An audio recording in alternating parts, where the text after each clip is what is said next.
महाराज, आज तुमच्या आशीर्वादाने माझा दिवस खूप छान जाणार आहे.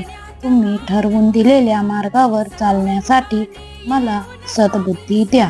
योग्य वेळेची वाट बघण्याची सहनशीलता द्या.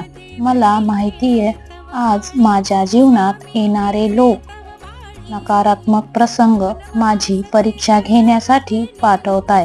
माझा तुमच्यावरचा विश्वास वाढावा म्हणून पाठवताय, पण माझी श्रद्धा भक्ती डगमगू देऊ नका. आणि महत्वाचं म्हणजे माझा संयम कधीच तुटू देऊ नयेच.